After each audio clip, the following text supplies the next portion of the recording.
जय माँ ब्रह्मचारिणी, ब्रह्मा को दिया ज्ञान। नवरात्रि के दूसरे दिन सारे करते ध्यान। शिव को पाने के लिए किया है तप भारी। ओम नमः शिवाय जप कर शिव की बनी वो प्यारी। या देवी सर्वभूतेषु ब्रह्मचारिणी रूपेण संस्थिता। नमस्तस्यै नमस्तस्यै नमस्तस्यै नमो नमः। जय माता दी। ओम नमः शिवाय। प्रिय भक्तगणों, आज शारदा नवरात्रि का दूसरा दिन है और आज अश्विन माह शुक्ल पक्ष की द्वितीया तिथि है। आज के दिन माता ब्रह्मचारिणी की व्रत तथा कथा का श्रवण करने से लंबी आयु का आशीर्वाद प्राप्त होता है। श्रवणकर्ता को सभी प्रकार के सुख प्राप्त होते हैं, कार्यों में सफलता मिलती है, व्यक्ति को लक्ष्य की प्राप्ति होती है। त्याग, ब्रह्मचर्य, वैराग, तप जैसे गुण व्यक्ति में समाहित होते हैं। तो आज मैं सुना रही हूँ शारदा नवरात्रि में सुनी जाने वाली माँ ब्रह्मचारिणी की बड़ी ही दुर्लभ तथा पौराणिक कथा। तो आप सभी भक्तगण इन कथाओं को बड़ी श्रद्धा तथा प्रसन्न चित्त मन से सुनिएगा। ब्रह्मचारिणी देवी का स्वरूप पूर्ण ज्योतिर्मय एवं अत्यंत भव्य है। उनके दाहिने हाथ में जप की माला और बाएं हाथ में कमंडल रहता है। अपने पूर्व जन्म में जब ये हिमालय के घर पुत्री के रूप में उत्पन्न हुई थी, तब नारद जी के उपदेश से उन्होंने भगवान शंकर जी को पति के रूप में प्राप्त करने के लिए अत्यंत कठिन तपस्या की थी।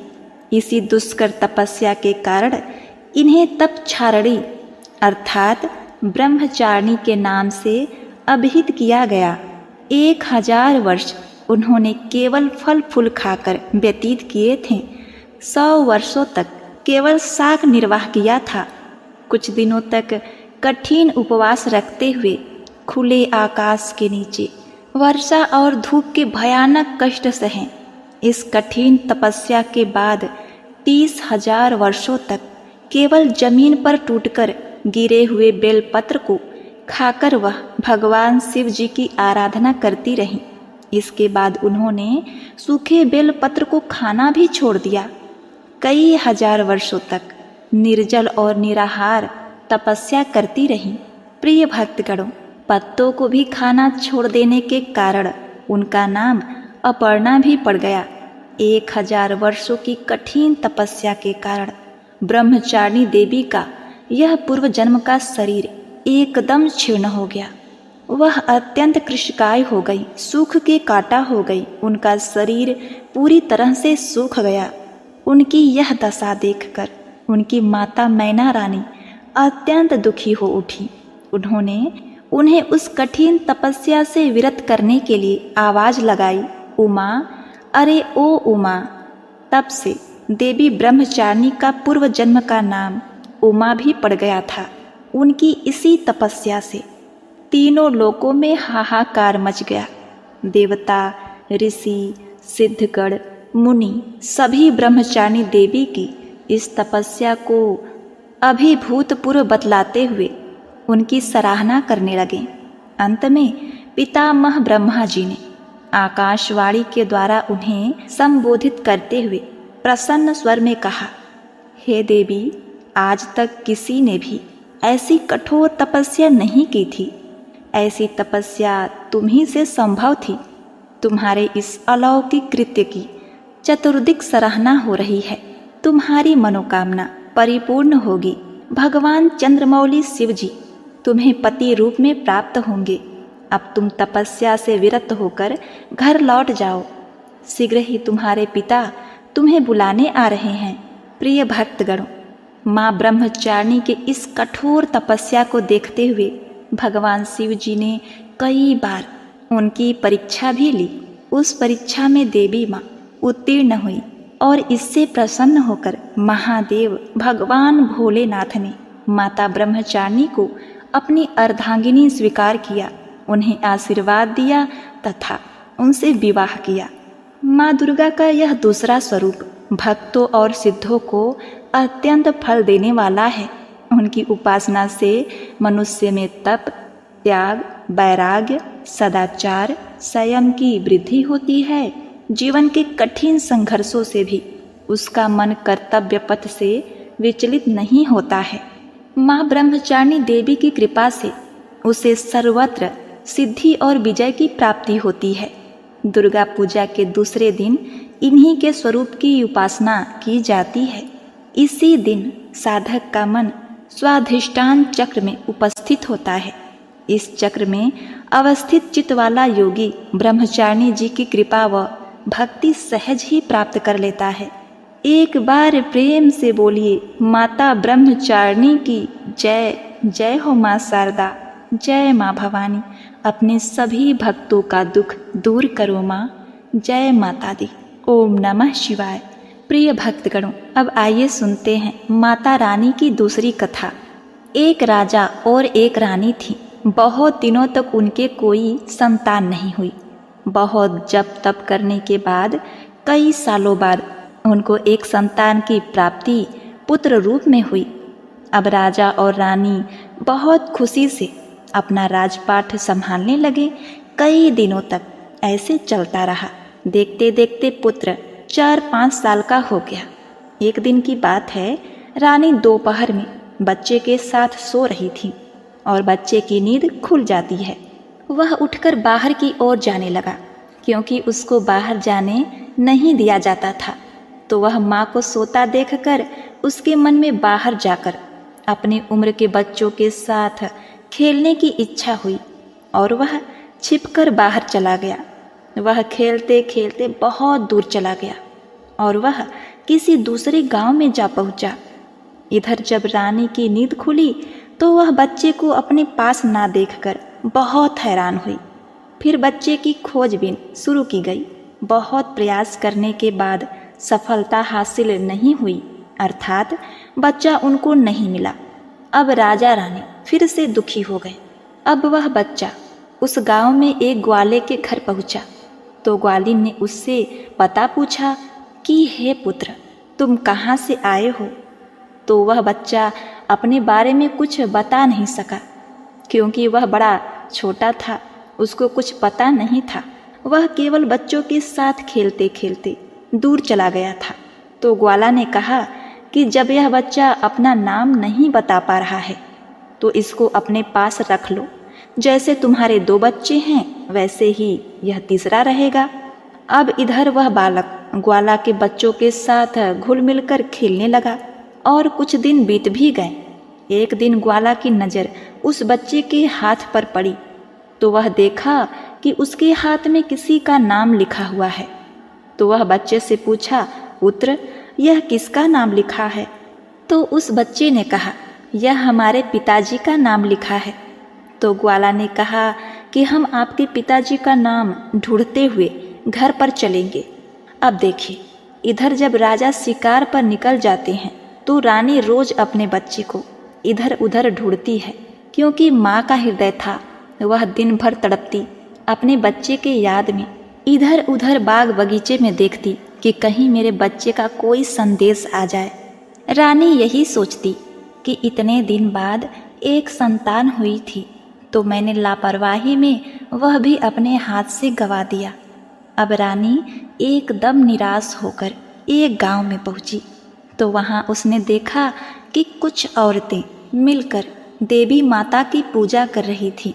तो रानी भी वहां जाकर बैठकर पूरी पूजा देखती है और पूजा के दौरान माता रानी की कथा को बहुत मन लगाकर सुनती है।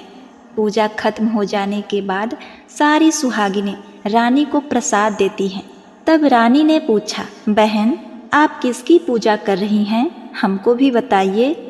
तब सभी सुहागिनों ने कहा कि हम माँ भवानी, माँ दुर्गा की पूजा कर रहे हैं। माता बहुत ही दयालु हैं। यह अपने भक्तों के संकट को क्षण मात्र में दूर कर देती हैं। बस ध्यान करने वाली बात है कि तब तक आपकी मनोकामनाएं तुरंत पूरी हो जाती हैं। जब आपकी मनोकामनाएं पूरी हो जाएं तो आप तुरंत माँ देवी की पूजा करिए। आप जो मन्नतें मांगती हैं उसे पूरा करिएगा। मनोकामना पूर्ण होने के बाद माता रानी की पूजा तुरंत ही कर लेना चाहिए, उनको टालना नहीं चाहिए। तो रानी ने अपने मन में सोचा कि अगर माँ भवानी, माँ दुर्गा ने हमारा बच्चा सकुशल वापस हमारे पास पहुँचाया तो हम भी इसी तरह से सभी सुहागिनों के साथ माता रानी की पूजा करेंगे। उधर रानी का यह मन्नत मानना हुआ कि इधर ग्वाला बच्चे को लेकर उसके पिता की तलाश में निकल पड़ा। वह कई जगह ढूंढते हुए काफ़ी देर बाद गांव के किनारे पहुंचा तो एक व्यक्ति से पूछा कि भैया, इस नाम के व्यक्ति को क्या आप जानते हैं? तो वह आदमी ने बताया, हाँ भैया, यह हमारे राजा का नाम है, उनका पुत्र खो गया है, क्या यह उन्हीं का पुत्र है? यह बताकर ग्वाला को घर का पता बताया। ग्वाला जब बच्चे को लेकर राजा के द्वार पर पहुंचा तो राजा रानी ने अपने बच्चे को देखकर लिपट कर रोने लगे और बार बार ग्वाला का धन्यवाद करने लगे। तो राजा ने पूछा कि भाई, इसको आपने कहाँ पाया? तो ग्वाला ने कहा, राजा साहब, यह बालक घूमते घूमते हमारे गांव आ पहुंचा था, तब हमने इससे इसका पता पूछा तो बालक कुछ न बता सका। एक दिन खेलते खेलते जब मेरी नज़र इसके हाथ पर गई तो उसका नाम लिखा हुआ था और उसी नाम के सहारे हमने इसको आप तक पहुंचाया है। प्रिय भक्तगणों, रानी की खुशी की सीमा न थी। रानी ने राजा से कहा कि ग्वाला को खूब धन दौलत देकर विदा कीजिए, लेकिन ग्वाला ने कुछ नहीं लिया और कहा, जितनी खुशी आपको है अपना पुत्र पाकर, उतनी खुशी मुझे भी है कि मैंने आपकी धरोहर को आप तक पहुंचाया है। अंत में राजा ने ग्वाला को धन देकर विदा किया। अब रानी को यह तुरंत याद आया कि वह माता रानी की मन्नत मानी थी, उनकी पूजा करने का और नवरात्रि का व्रत करने का।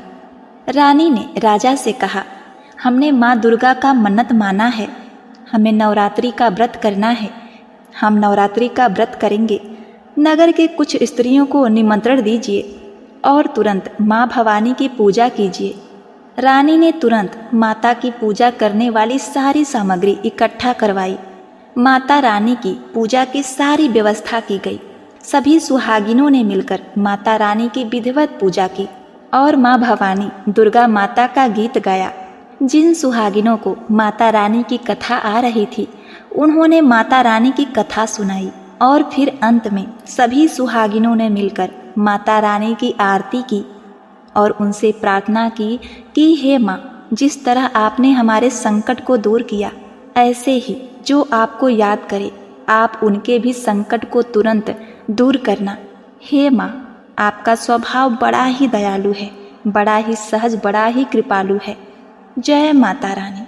हे माँ भवानी, जिस प्रकार आपने रानी के बच्चे को वापस किया, उसकी गोद भरी, उसके जीवन में खुशियाँ लौटाई, उसी प्रकार सभी माताओं की गोद को हरा भरा रखना, सभी के घर में सुख समृद्धि लाना। जय माँ दुर्गा। ओम नमः शिवाय। प्रिय भक्तगणों, अब आइए सुनते हैं माँ तारा रानी की कथा। एक समय की बात है, माँ भगवती को मानने वालों में से एक राजा स्पर्श भी थे। वो दिन रात उनकी पूजा अर्चना में लीन रहते थे। राजा को किसी चीज़ की कोई कमी नहीं थी, बस उन्हें बच्चे की इच्छा थी। सालों से बच्चा न होने के कारण राजा कुछ निराश रहा करता था।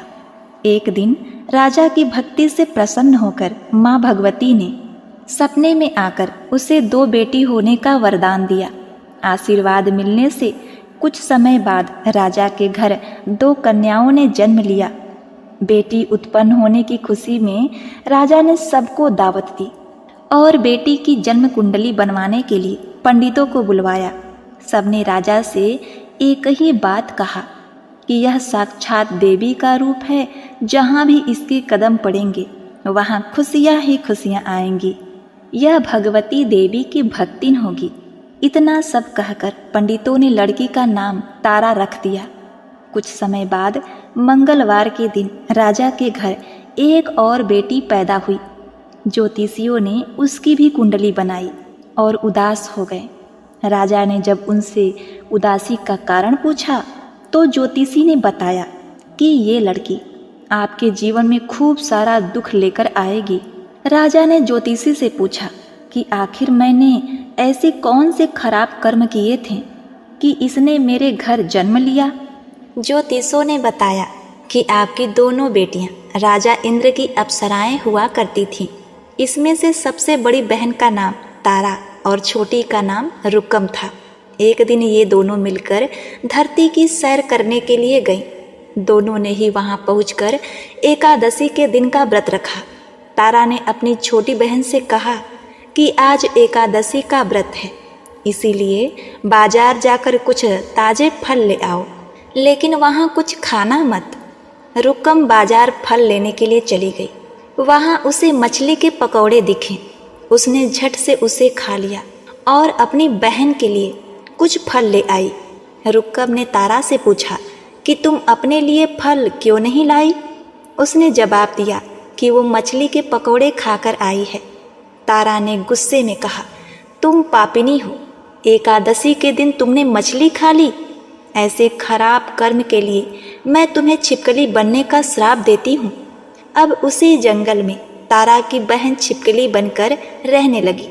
वहाँ एक जाने माने ऋषि गुरु गोरख भी अपने कुछ शिष्यों के साथ रहते थे। उनके शिष्यों में एक बहुत ही घमंडी शिष्य था। अपने घमंड के चलते वो शिष्य कमंडल में पानी भरकर एकांत में बैठकर तपस्या करने लगा। तभी एक प्यासी गाय वहां आ गई। उसने सीधे अपना मुंह उस कमंडल में डाल दिया और पानी पी लिया। पानी पीने के बाद जैसे ही गाय अपना मुंह बाहर को निकालने लगी तो कमंडल नीचे गिर गया और ऋषि का ध्यान भंग हो गया। ऋषि ने देखा कि गाय पानी पी गई है। अब गुस्से में ऋषि ने गाय को एक चिमटे से बुरी तरह घायल कर दिया। इस बात की जानकारी जब गुरु गोरखनाथ को पड़ी तो वह तुरंत गाय को देखने के लिए गए। जैसे ही उन्होंने गाय की हालत देखी वैसे ही उसने उस घमंडी शिष्य को आश्रम से निकाल दिया। कुछ दिनों बाद गौ माता पर किए गए उस अत्याचार से होने वाले पाप को कम करने के लिए उन्होंने एक यज्ञ करवाया। इस यज्ञ के बारे में गाय को चिमटे से मारने वाले घमंडी शिष्य को भी पता चला। वो सीधे पक्षी का रूप धारण करके यज्ञ स्थल पर आ गया और भोजन में अपनी चोंच से मरा हुआ सांप डाल दिया। किसी को इस बात की खबर नहीं हुई। ये सब होते हुए तारा से श्राप मिलने वाली छिपकली रूपी रुकम देख लेती है। उसके मन में हुआ कि इसे खाकर सारे लोग मर जाएंगे। प्रिय भक्तगणों, सबकी जान बचाने के लिए छिपकली बनी रुकम सभी लोगों के सामने भोजन में गिर गई। लोगों ने छिपकली को खूब कोसा और बर्तन को खाली करने लगे। उसी वक्त भंडारा करने वालों को खाने में मरा हुआ सांप दिखाई दिया। तब कहीं जाकर सबको समझ में आया कि छिपकली सबकी जान बचाने के लिए जानबूझकर भोजन में गिरी थी। एक छिपकली होने के बावजूद भी इतने अच्छे विचार होने की वजह से यज्ञ में मौजूद सारे महत्वपूर्ण लोगों ने कहा कि हमें छिपकली की मुक्ति के लिए प्रार्थना करनी चाहिए। प्रिय भक्तगणों, अब पंडित ने राजा से बताया कि सबकी प्रार्थना से ही वो छिपकली तीसरे जन्म में आप जैसे प्रतापी राजा के घर बेटी के रूप में पैदा हुई है। वही तारा ने दूसरे जन्म तारामती के रूप में लिया और अयोध्या के राजा हरिश्चंद्र से विवाह किया। इतनी सब बातें कहने के बाद पंडितों ने राजा स्पर्श को रुकम को मारने की सलाह दी।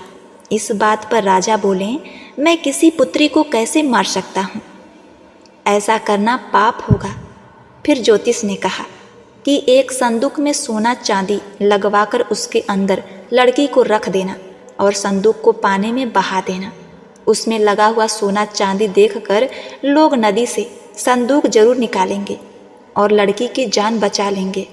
राजा ने ज्योतिषों ने जैसा बताया था ठीक वैसा ही किया। नदी में सोना चांदी जड़ा हुआ संदूक देखकर काशी के पास ही एक भिंगी ने उसे बाहर निकाल लिया।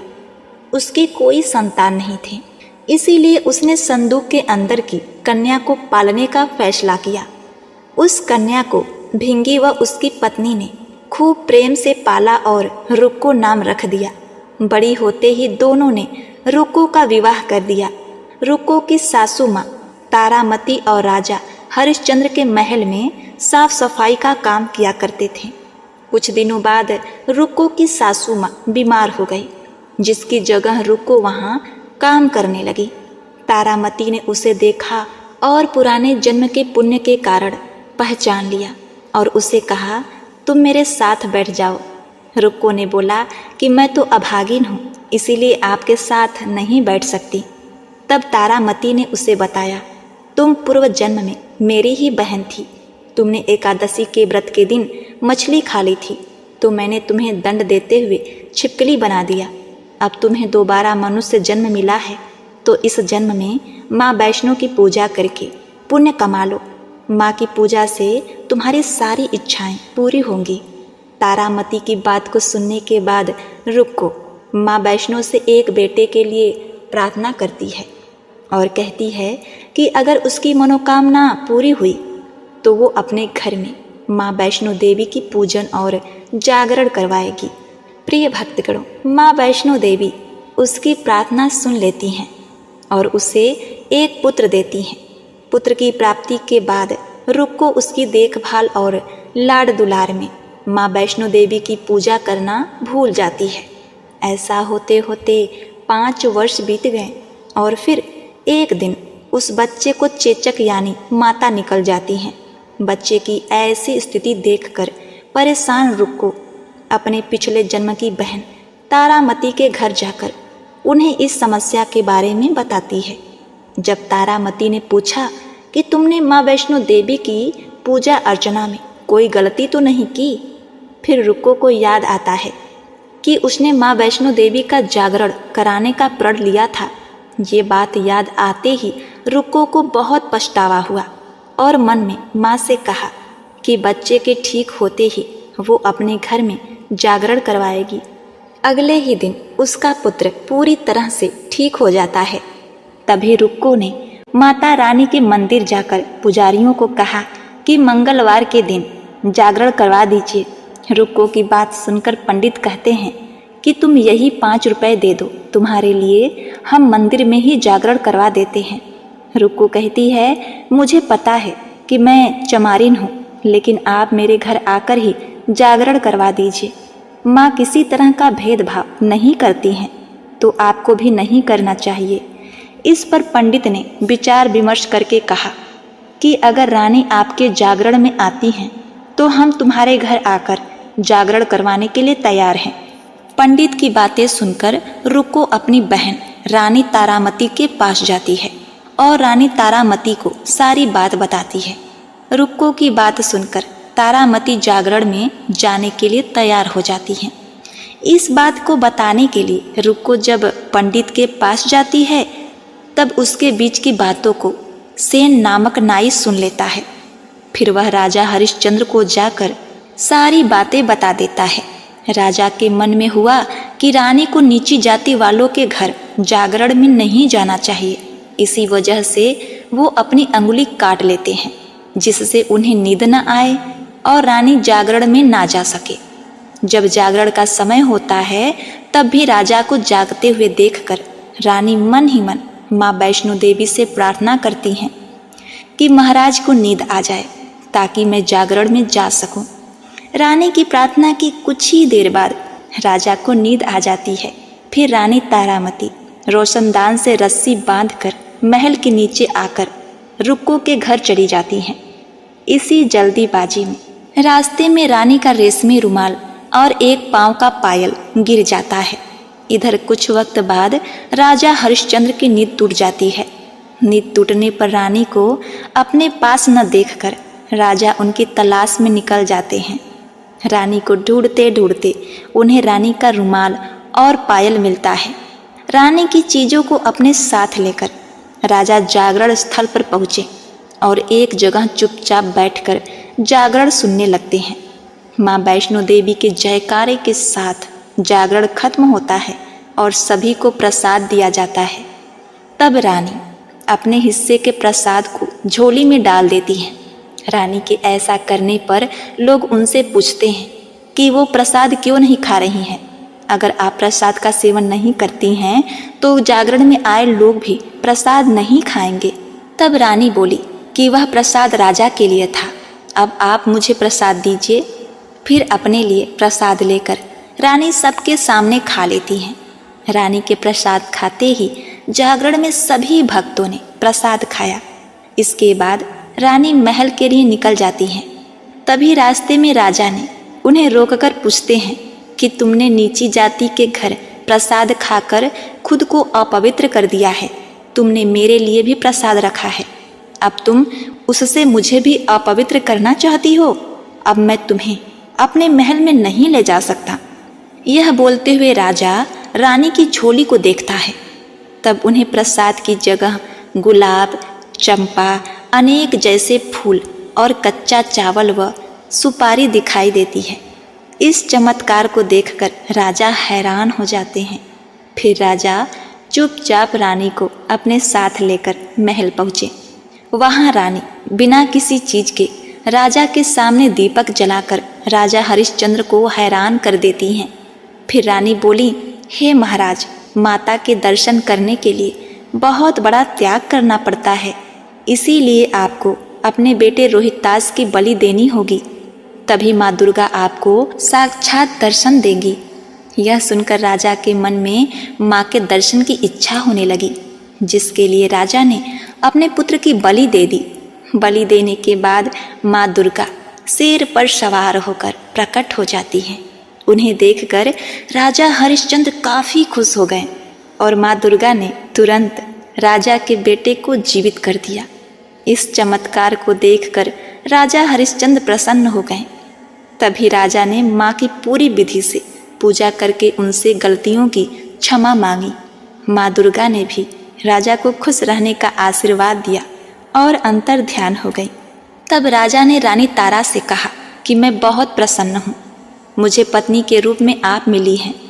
फिर राजा हरिश्चंद्र, तारा रानी और रुक्कम तीनों अपनी मनुष्य योनि से छुटकारा पाकर देवलोक में चले जाते हैं।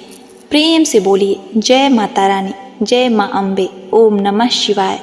प्रिय भक्तगणों, उम्मीद करती हूँ आज की यह कथा आपको बेहद पसंद आई होगी।